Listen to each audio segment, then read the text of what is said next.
Tomlinsoniana, or the posthumous writings of the celebrated Augustus Tomlinson, professor of moral philosophy, addressed to his pupils, and comprising 1. Maxims on the popular art of cheating, illustrated by 10 characters, being an introduction to that noble science by which every man may become his own rogue. 2. Brachologia, or essays critical, sentimental, moral, and original. Introduction. Having lately been traveling in Germany, I spent some time at that university in which Augustus Tomlinson presided as professor of moral philosophy. I found that that great man died after a lingering illness in the beginning of the year 1822, perfectly resigned to his fate, and conversing, even on his deathbed, on the divine mysteries of ethical philosophy. Notwithstanding the little peccadilloes to which I have alluded in the latter pages of Paul Clifford, and which his pupils deemed it advisable to hide from the gaudy, babbling, and remorseless day, his memory was still held in a tender veneration. Perhaps, as in the case of the illustrious Burns, the faults of a great man endear to you his genius. In his latter days, the professor was accustomed to wear a light green silk dressing-gown, and, as he was perfectly bald, a little black velvet cap. His small clothes were pepper and salt. These interesting facts I learned from one of his pupils. His old age was consumed in lectures, in conversation, and in the composition of the little morceau of wisdom we present to the public. In these essays and maxims, short as they are, he seems to have concentrated the wisdom of his industrious and honorable life. With great difficulty, I procured from his executors the manuscripts which were then preparing for the German press. A valuable consideration induced those gentlemen to become philanthropic, and to consider the inestimable blessings they would confer upon this country by suffering me to give the following essays to the light, in their native and English dress, on the same day whereon they appear in Germany in the graces of foreign disguise. At an age when, while hypocrisy stalks, simpers, sidles, struts, and hobbles through the country, truth also begins to watch her adversary in every movement.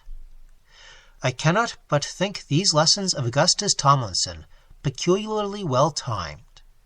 I add them as a fitting appendix to a novel that may not inappropriately be termed a treatise on social frauds, and if they contain within them that evidence of diligent attention and that principle of good in which the satire of vice is only the germ of its detection, they may not, perchance, pass wholly unnoticed, nor be even condemned to that hasty reading in which the indifference of today is but the prelude to the forgetfulness of tomorrow.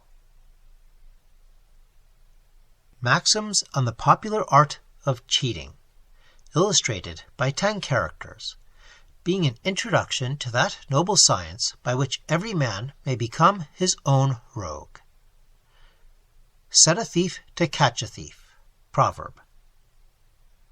1. Whenever you are about to utter something astonishingly false, always begin with, "It is an acknowledged fact," etc. Sir Robert Filmer was a master of this method of writing. Thus, with what a solemn face that great man attempted to cheat. It is a truth undeniable that there cannot be any multitude of men whatsoever, either great or small, etc., but that in the same multitude there is one man amongst them that in nature hath a right to be king of all the rest, as being the next heir to Adam. 2.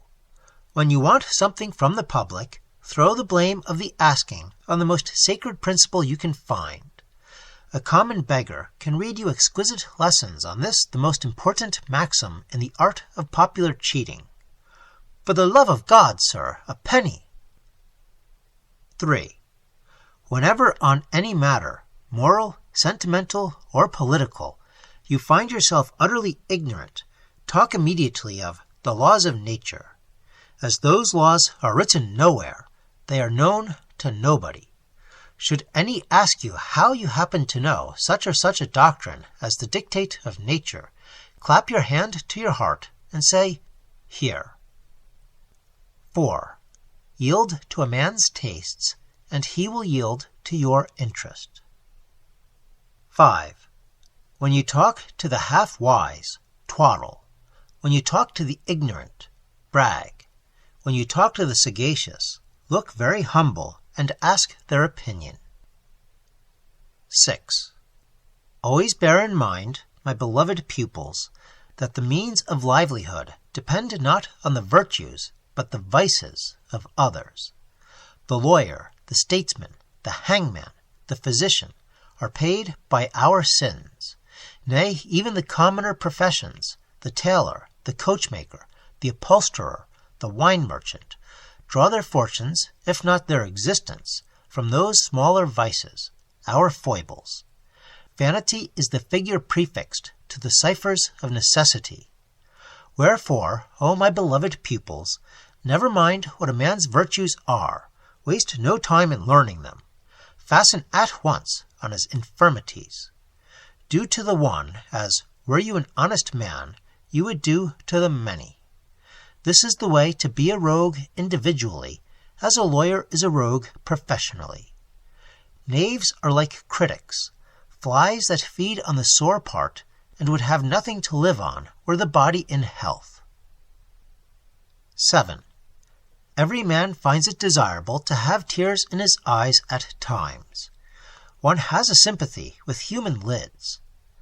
Providence hath beneficially provided for this want, and given to every man, in its divine forethought, misfortunes painful to recall. Hence, probably, those human calamities which the atheist rails against. Wherefore, when you are uttering some affecting sentiment to your intended dupe, think of the greatest misfortune you ever had in your life. Habit will soon make the association of tears, and that melancholy remembrance, constantly felicitous.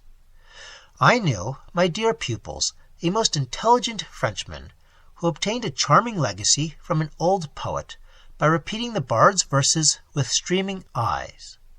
"How were you able to weep at will?" asked I. I was young then, my pupils. "Je pensois," answered he, "à mon pauvre pere qui est mort." The union of sentiment with the ability of swindling made that Frenchman a most fascinating creature. 8. Never commit the error of the overshrewd, and deem human nature worse than it is. Human nature is so damnably good that if it were not for human art, we knaves could not live. The primary elements of a man's mind do not sustain us. It is what he owes to the pains taken with his education and the blessings of civilized society. 9. Whenever you doubt, my pupils, whether your man be a quack or not, decide the point by seeing if your man be a positive asserter. Nothing indicates imposture like confidence. Volney saith well that the most celebrated of charlatans and the boldest of tyrants begins his extraordinary tissue of lies by these words, "There is no doubt in this book." 10.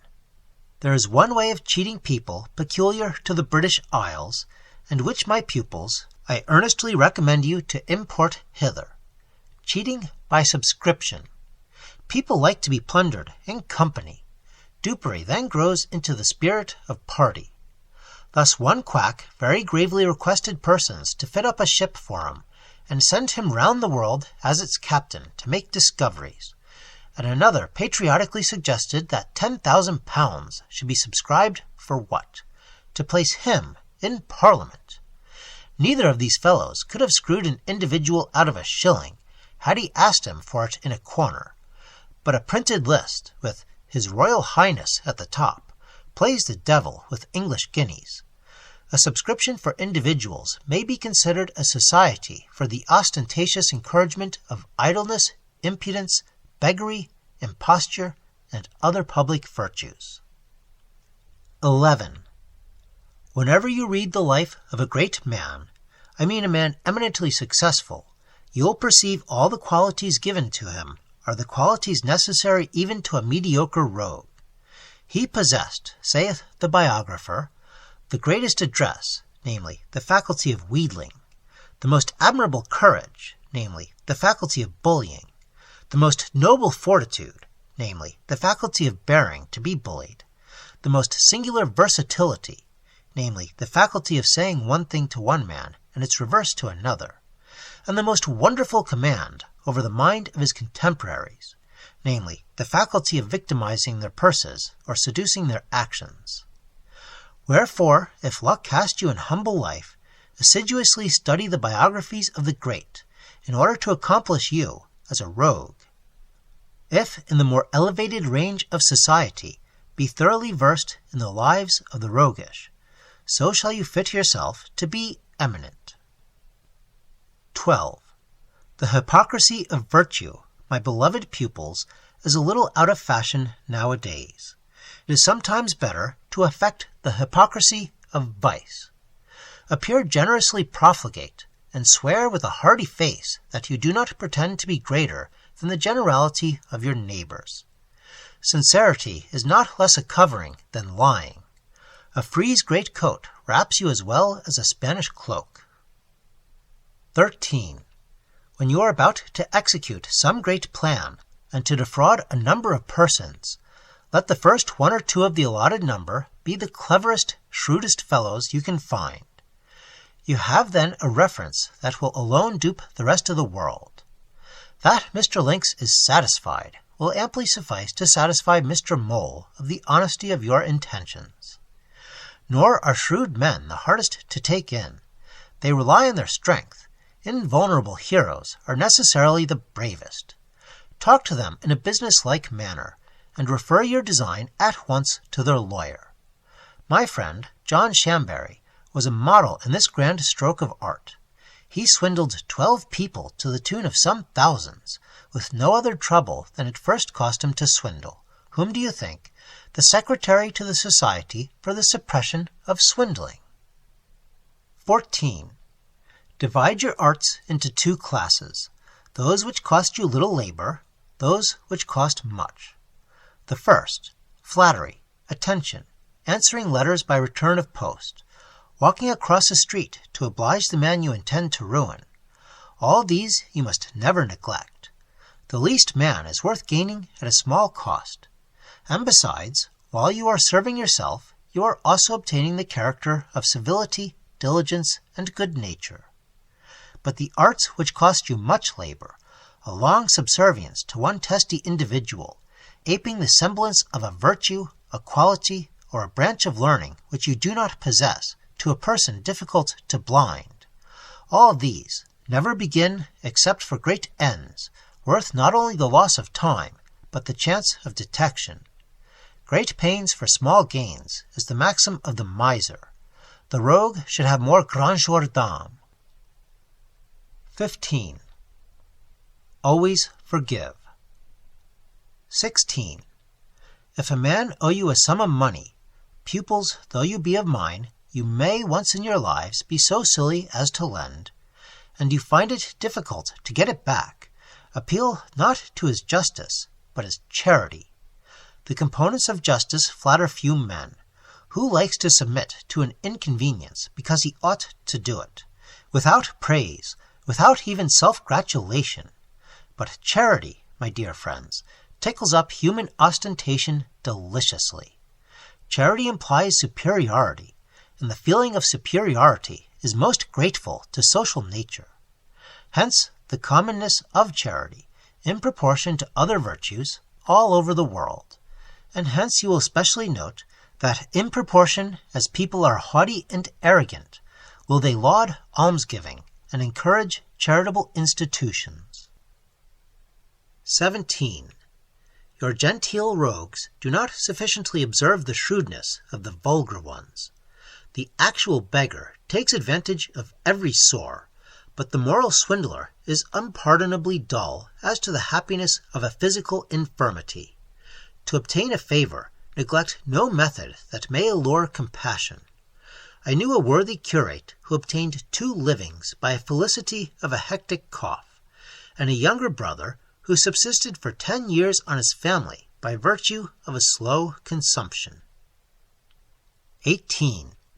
When you want to possess yourself of a small sum, recollect that the small sum be put into juxtaposition with a great. I do not express myself clearly. Take an example. In London, there are sharpers who advertise £70,000 to be advanced at 4%, principals only conferred with. The gentleman wishing for such a sum on mortgage goes to see the advertiser. The advertiser says he must run down and look at the property on which the money is to be advanced. His journey and expenses will cost him a mere trifle, say 20 guineas. Let him speak confidently. Let the gentleman very much want the money at the interest stated, and 3 to 1, but our sharper gets the 20 guineas, so paltry a sum in comparison to £70,000, though so serious a sum, had the matter related to halfpence. 19. Lord Coke had said, to trace an error to its fountainhead is to refute it. Now, my young pupils, I take it for granted that you are interested in the preservation of error. You do not wish it, therefore, to be traced to its fountainhead. Whenever, then, you see a sharp fellow tracking it up, you have 2 ways of settling the matter. You may say, with a smile, "Nay, now, sir, you grow speculative. I admire your ingenuity." Or else look grave, colour up, and say, "I fancy, sir, there is no warrant for this assertion in the most sacred of all authorities." The devil can quote Scripture, you know, and a very sensible devil it is too. 20. Rochefoucauld has said, "The hate of favourites is nothing else but the love of favour." The idea is a little cramped. The hate we bear to any man is only the result of our love for some good which we imagine he possesses, or which, being in our possession, we imagine he has attacked. Thus envy, the most ordinary species of hate, arises from our value for the glory or the plate or the content we behold, and revenge is born from our regard for our fame that has been wounded, or our acres molested, or our rights invaded. But the most noisy of all hatreds is hatred for the rich, from love for the riches. Look well on the poor devil who is always railing at coaches and four. Book him as a man to be bribed. 21. My beloved pupils, few have yet sufficiently studied the art by which the practice of jokes becomes subservient to the science of swindlers. The heart of an inferior is always fascinated by a jest. Men know this in the knavery of elections. Know it now, my pupils, in the knavery of life. When you slap yon cobbler so affectionately on the back, it is your own fault if you do not slap your purpose into him at the same time. Note how Shakespeare, whom study night and day, no man hath better expounded the mysteries of roguery, causes his grandest and most accomplished villain, Richard III, to address his good friends, the murderers, with a jocular panegyric on that hardness of heart on which, doubtless, those poor fellows most piqued themselves. Your eyes drop millstones where fools' eyes drop tears. I like you, lads. Can't you fancy the knowing grin with which the dogs received this compliment, and the little sly punch in the stomach with which Richard dropped those loving words? I like you, lads. 22. As good-natured is the characteristic of the dupe, so should good temper be that of the knave. The two fit into each other like joints. Happily, good nature is a narcissus, and falls in love with its own likeness. And good temper is to good nature what the florimel of snow was to the florimel of flesh, an exact likeness made of the coldest materials. 23. Being the praise of knavery. A knave is a philosopher, though a philosopher is not necessarily a knave. What hath a knave to do with passions? Every irregular desire he must suppress. Every foible he must weed out. His whole life is spent in the acquisition of knowledge. For what is knowledge? The discovery of human errors. He's the only man alive, always consistent, yet ever examining. He knows but one end, yet explores every means. Danger, ill repute, all that terrify other men, daunt him not. He braves all, but is saved from all. For I hold that a knave ceaseth to be the knave. He hath passed into the fool, the moment mischief befalls him. He professes the art of cheating, but the art of cheating is to cheat without peril. He is teres et rotundus. Strokes fly from the lubricity of his polish and the shiftings of his circular formation. He who is insensible of the glory of his profession, who is open only to the profit, is no disciple of mine. I hold of knavery, as Plato hath said of virtue. Could it be seen incarnate, it would beget a personal adoration. None but those who are inspired by a generous enthusiasm will benefit by the above maxims. Nor, and here I warn you solemnly from the sacred ground, till your head be uncovered and your feet be bared in the awe of veneration, enter with profit upon the following descriptions of character, that temple of the 10 statues, wherein I have stored and consecrated the most treasured relics of my travelled thoughts and my collected experience. 10 characters. 1. The mild, irresolute, good-natured, and indolent man. These qualities are accompanied with good feelings, but no principles. The want of firmness evinces also the want of any peculiar or deeply rooted system of thought. A man conning a single and favorite subject of meditation grows wedded to one or the other of the opinions on which he revolves. A man universally irresolute has generally led a desultory life, and never given his attention long together to one thing. This is a man most easy to cheat, my beloved friends. You cheat him even with his eyes open. Indolence is dearer to him than all things, and if you get him alone and put a question to him point blank, he cannot answer no. 2. The timid, suspicious, selfish, and cold man. Generally, a character of this description is an excellent man of business, and would, at first sight, seem to baffle the most ingenious swindler. But you have one hope. I have rarely found it deceive me. This man is usually ostentatious. A cold, a fearful, yet a worldly person has ever an eye upon others. He notes the effect certain things produce on them. He is anxious to learn their opinions, that he may not transgress. He likes to know what the world say of him. Nay, his timidity makes him anxious to repose his selfishness on their good report. Hence he grows ostentatious, likes that effect which is favorably talked of, and that show which wins consideration. At him on this point, my pupils. 3. The melancholy, retired, sensitive, intellectual character. A very good subject, this, for your knaveries, my young friends, though it requires great discrimination and delicacy. This character has a considerable portion of morbid suspicion and irritation belonging to it. Against these you must guard. At the same time, its prevailing feature is a powerful but unacknowledged vanity. It is generally a good opinion of himself, and a feeling that he is not appreciated by others that make a man reserved. He deems himself unfit for the world because of the delicacy of his temperament, and the want of a correspondent insensibility in those he sees. This is your handle to work on. He is peculiarly flattered, too, on the score of devotion and affection. He exacts in love, as from the world, too much. He is as Lara, whose females must be Medoras, and even his male friends should be extremely like Khalids. Poor man. You see how easily he can be duped.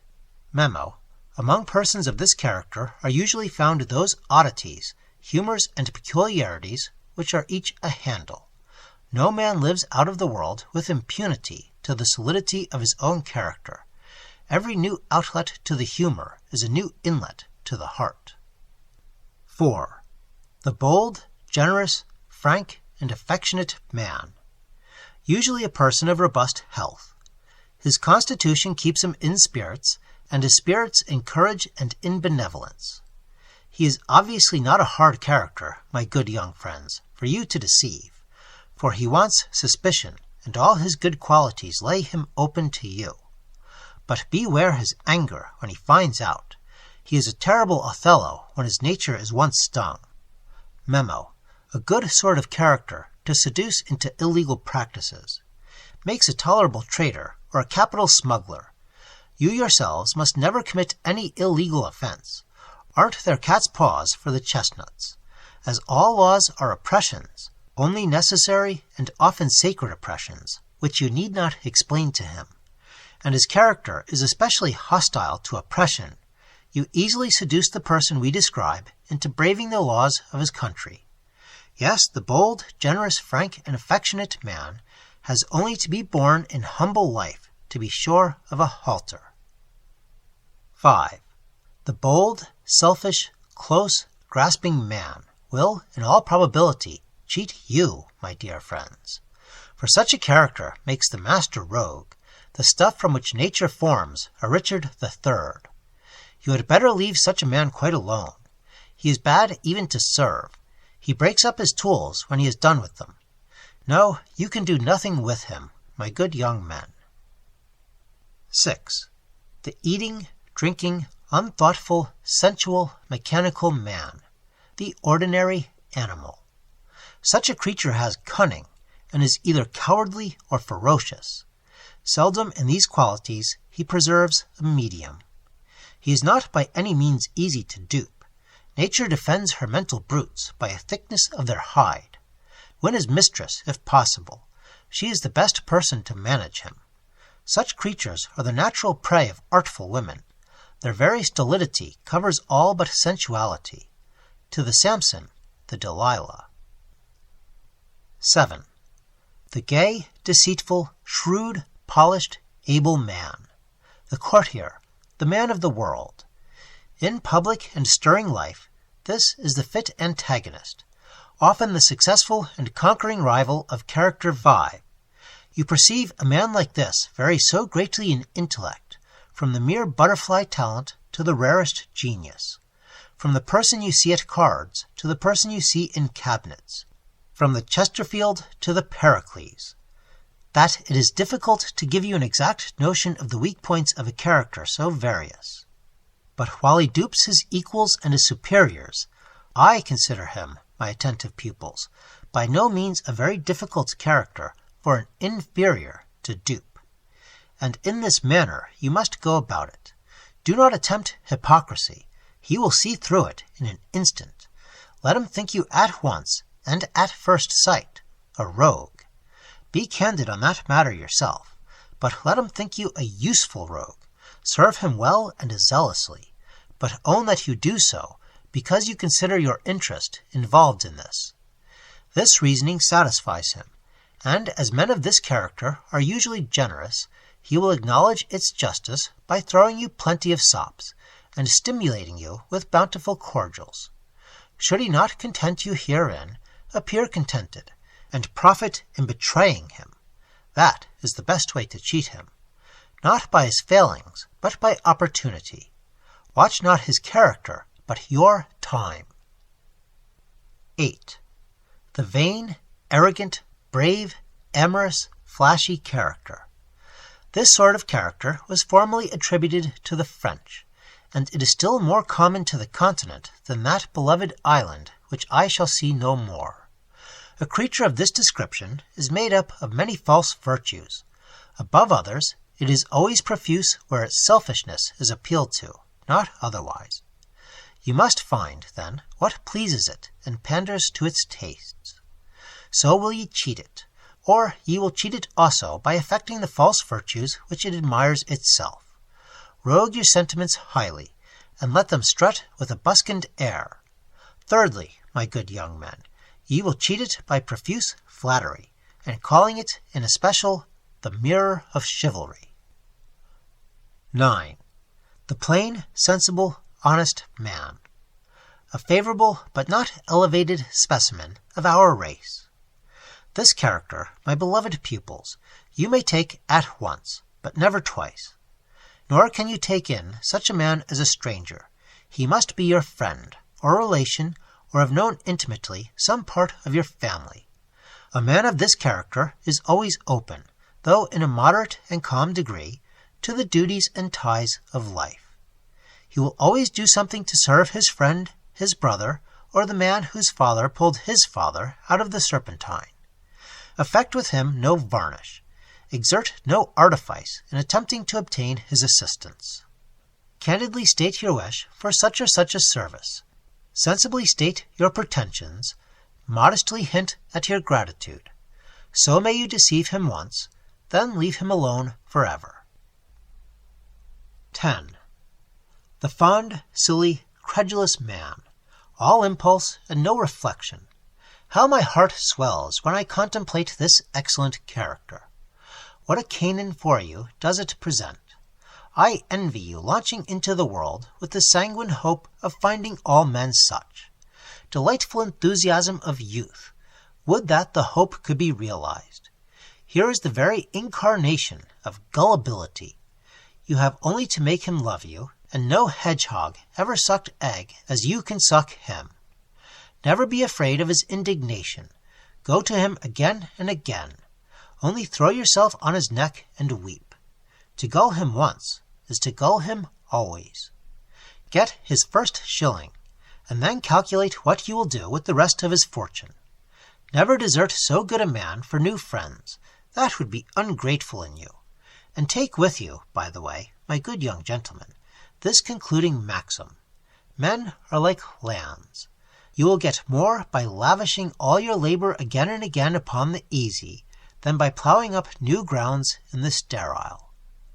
Legislators, wise, good, pious men, the Tom Thumbs of moral science, who make giants first and then kill them. You think the above lessons villainous. I honor your penetration. They are not proofs of my villainy, but of your folly.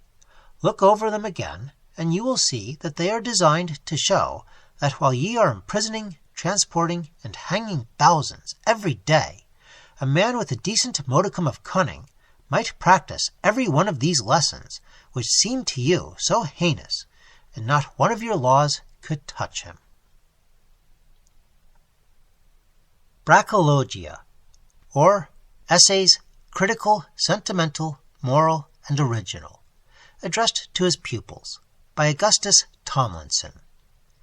The irony in the preceding essays is often lost sight of in the present. The illness of this great man, which happened while composing these little gems, made him perhaps more in earnest than when in robust health. Editor's note. On the morality taught by the rich to the poor.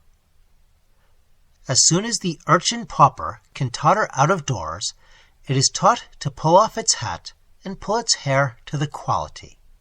"A good little boy," said the squire. "There's a halfpenny for you." The good little boy glows with pride. That halfpenny instills deep the lessons of humility. Now goes our urchin to school.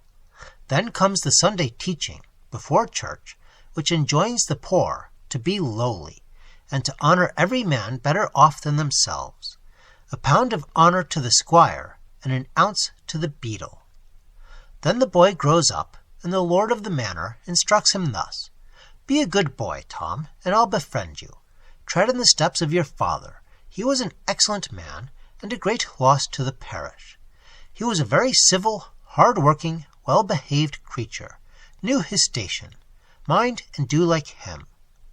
So perpetual hard labor and plenty of cringing make the ancestral virtues to be perpetuated to peasants till the day of judgment. Another insidious distillation of morality is conveyed through a general praise of the poor. You hear false friends of the people who call themselves liberals and Tories, who have an idea of morals half chivalric, half pastoral, agree in lauding the unfortunate creatures whom they keep at work for them. But mark the virtues the poor are always to be praised for: industry, honesty, and content. The first virtue is extolled to the skies, because industry gives the rich everything they have. The second, because honesty prevents an iota of the said everything being taken away again. And the third, because content is to hinder these poor devils from ever objecting to a lot so comfortable to the persons who profit by it. This, my pupils, is the morality taught by the rich to the poor. Emulation. The great error of emulation is this: we emulate effects without inquiring into causes. When we read of the great actions of a man, we are on fire to perform the same exploits, without endeavoring to ascertain the precise qualities which enabled the man we imitate to commit the actions we admire. Could we discover these, how often we might discover that their origin was a certain temper of body, a certain peculiarity of constitution, and that, wish we for the same success, we should be examining the nature of our bodies rather than sharpening the faculties of our minds. Should use dumbbells, perhaps, instead of books. Nay, on the other hand, contract some grievous complaint, rather than perfect our moral salubrity. Who should say whether Alexander would have been a hero had his neck been straight, or Boileau a satirist had he never been pecked by a turkey? It would be pleasant to see you, my beloved pupils, after reading Quintus Curtius, twisting each other's throat, or, fresh from Boileau, hurrying to the poultry yard in the hope of being mutilated into the performance of a second Lutrin.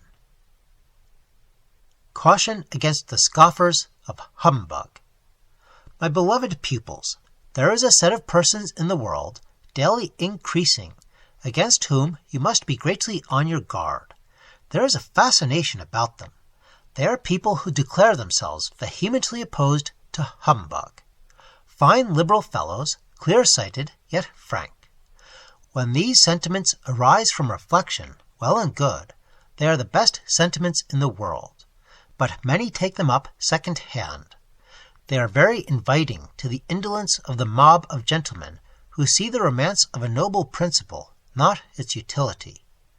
When a man looks at everything through this dwarfing philosophy, everything has a great modicum of humbug. You laugh with him when he derides the humbug in religion, the humbug in politics, the humbug in love, the humbug in the plausibilities of the world. But you may cry, my dear pupils, when he derides what is often the safest of all practicality to deride, the humbug in common honesty.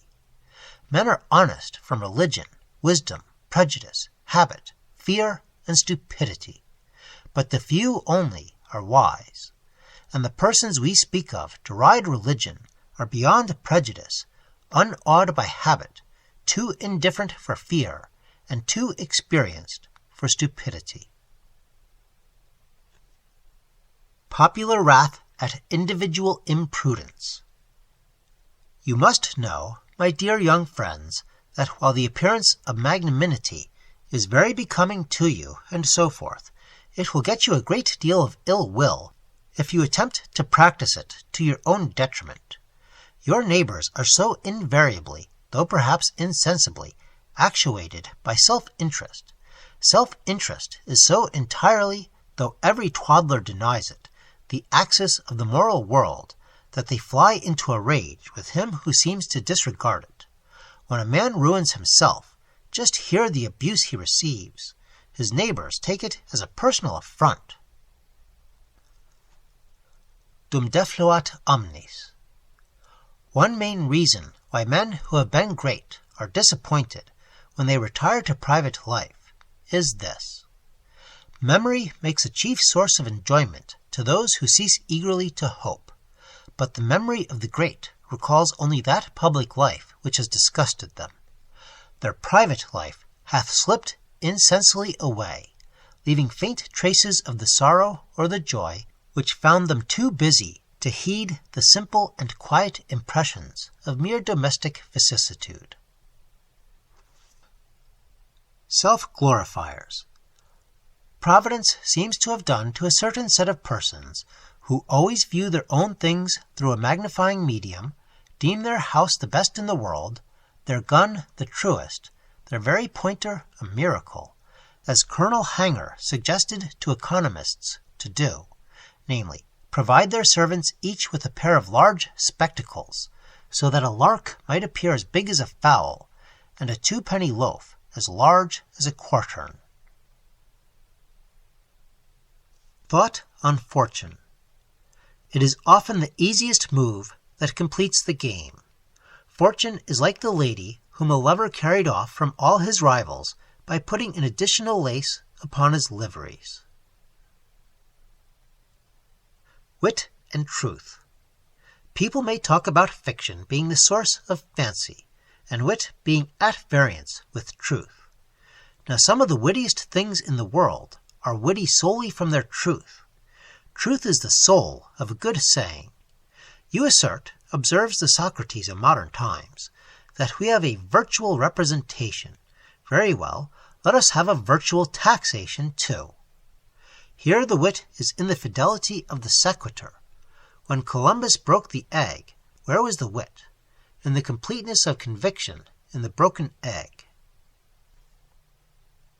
Autotheology. Not only every sect, but every individual modifies the general attributes of the deity towards assimilation with his own character. The just man dwells on the justice, the stern upon the wrath. The attributes that do not please the worshipper he insensibly forgets. Wherefore, O my pupils, you will not smile when you read in Barnes that the pygmies declared Jove himself was a pygmy. The pious vanity of man makes him adore his own qualities under the pretense of worshipping those of his God. Glorious Constitution. A sentence is sometimes as good as a volume. If a man asks you to give him some idea of the laws of England, the answer is short and easy. In the laws of England, there are somewhere about 150 laws by which a poor man may be hanged, but not one by which he can obtain justice for nothing. Answer to the popular cant that goodness in a statesman is better than ability. As in the world, we must look to actions, not motives, so a knave is the man who injures you, and you do not inquire whether the injury be the fruit of malice or necessity. Place, then, a fool in power, and he becomes unconsciously the knave. Mr. Addington stumbled on the two very worst and most villainous taxes human malice could have invented, one on medicines, the other on justice. What tyrant's fearful ingenuity could afflict us more than by impeding at once redress of our wrongs and cure of our diseases? Mr. Addington was the fool in se, and therefore the knave in office. But bless you, he never meant it. Common sense. Common sense. Common sense. Of all phrases, all catchwords, this is often the most deceitful and the most dangerous. Look, in especial, suspiciously upon common sense whenever it is opposed to discovery. Common sense is the experience of every day. Discovery is something against the experience of every day. No wonder, then, that when Galileo proclaimed a great truth, the universal cry was, "Pshaw! Common sense will tell you the reverse." Talk to a sensible man for the first time on the theory of vision, and hear what his common sense will say to it. In a letter in the time of Bacon, the writer, of no mean intellect himself, says, "It is a pity the Chancellor should set his opinion against the experience of so many centuries and the dictates of common sense." Common sense, then, so useful in household matters, is less useful in the legislative and in the scientific world than it has been generally deemed. Naturally the advocate for what has been tried, and averse to what is speculative, it opposes the new philosophy that appeals to reason, and clings to the old, which is propped by sanction. Love and writers on love. My warm, hot-headed, ardent young friends. Ye are in the flower of your life, and writing verses about love. Let us say a word on the subject. There are two species of love, common to all men and to most animals. One springs from the senses, and the other grows out of custom. Now neither of these, my dear young friends, is the love that you pretend to feel, the love of lovers. Your passion having only its foundation, and that unacknowledged, in the senses, owes everything else to the imagination. Now the imagination of the majority is different in complexion and degree in every country and in every age. So also, and consequently, is the love of the imagination. As a proof, observe that you sympathize with the romantic love of other times or nations only in proportion as you sympathize with their poetry and imaginative literature. The love which stalks through Arcadia or Amadis of Gaul is to the great bulk of readers coldly insipid or solemnly ridiculous. Alas, when those works excited enthusiasm, so did the love which they describe. The long speeches, the icy compliments, expressed the feeling of the day. The love madrigals of the time of Shenstone, or the brocade gallantries of the French poets in the last century, any woman now would consider hollow or childish, imbecile or artificial. Once the songs were natural, and the love seducive. And now, my young friends, in the year 1822, in which I write, and shall probably die, the love which glitters through Moore, and walks so ambitiously ambiguous through the verse of Byron, the love which you consider now so deep and so true, the love which tingles through the hearts of your young ladies, and sets you young gentlemen gazing on the evening star, all that love, too, will become unfamiliar or ridiculous to an after age. And the young aspirings, and the moonlight dreams, and the vague fiddle-de-dees, which ye now think so touching and so sublime, will go, my dear boys, where Cowley's mistress and Waller's Saccharissa have gone before. Go with the Sapphos and the Chloes, the elegant, charming fairs, and the chivalric, most beauteous princesses. The only love poetry that stands through all time and appeals to all hearts is that which is founded on either or both the species of love natural to all men, the love of the senses and the love of custom. In the latter is included what middle-aged men call the rational attachment, the charm of congenial minds, as well as the homely and warmer accumulation of little memories of simple kindness, or the mere brute habitude of seeing a face as one would see a chair. These, sometimes singly, sometimes skillfully blended, make the theme of those who have perhaps loved the most honestly and the most humanly. These yet render Tibullus pathetic, and Ovid a master over tender affections. And these, above all, make that irresistible and all-touching inspiration which subdues the romantic, the calculating, the old, the young, the courtier, the peasant, the poet, the man of business, in the glorious love poetry of Robert Burns. The Great Entailed. The great inheritance of man is a commonwealth of blunders. One race spends their lives in botching the errors transmitted to them by another, and the main cause of all political, that is, all the worst and most general, blunders in this, the same rule we apply to individual cases we will not apply to public. All men consent that swindling for a horse is swindling. They will punish the culprit and condemn the fault. But in a state there is no such unanimity.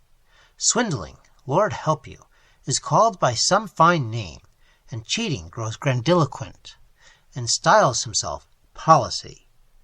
In consequence of this, there is always a battle between those who call things by their right names and those who pertinaciously give them the wrong ones. Hence all sorts of confusion. This confusion extends very soon to the laws made for individual cases. And thus, in old states, though the world is still agreed that private swindling is private swindling, there is the devil's own difficulty in punishing the swindling of the public. The art of swindling is now a different thing to the art of swindling 100 years ago, but the laws remain the same. Adaptation in private cases is innovation in public. So, without repealing old laws, they make new. Sometimes these are effectual, but more often not. Now, my beloved pupils, a law is a gun, which, if it misses a pigeon, always kills a crow. If it does not strike the guilty, it hits someone else. As every crime creates a law, so in turn, every law creates a crime. And hence we go on multiplying sins and evils, and faults and blunders, till society becomes the organized disorder for picking pockets. The regeneration of a knave. A man who begins the world by being a fool often ends it by becoming a knave. But he who begins as a knave, if he be a rich man, and so not hanged, may end, my beloved pupils, in being a pious creature. And this is the wherefore a knave early soon gets knowledge of the world. One vice worn out makes us wiser than 50 tutors, but wisdom causes us to love quiet, and in quiet we do not sin. He who is wise and sins not can scarcely fail of doing good. For let him but utter a new truth, and even his imagination cannot conceive the limit of the good he may have done to man. Style. Do you well understand what a wonderful thing style is? I think not, for in the exercises you sent me, your styles betrayed that no very earnest consideration had been lavished upon them. Know, then, that you must pause well before you take up any model of style. On your style often depends your own character, almost always the character given you by the world. If you adopt the lofty style, if you string together noble phrases and swelling sonora, you have expressed, avowed, a frame of mind which you will insensibly desire to act up to. The desire gradually begets the capacity. The life of Dr. Parr is Dr. Parr's style put in action, and Lord Byron makes himself through existence unhappy for having accidentally slipped into a melancholy current of words. But suppose you escape this calamity by a peculiar hardihood of temperament. You escape not the stamp of popular opinion. Addison must ever be held by the vulgar the most amiable of men, because of the social amenity of his diction. And the admirers of language will always consider Burke a nobler spirit than Fox, because of the grandeur of his sentences. How many wise sayings have been called jests, because they were wittily uttered? How many nothings swelled their author into a sage, aye, a saint, because they were strung together by the old hypocrite nun, gravity.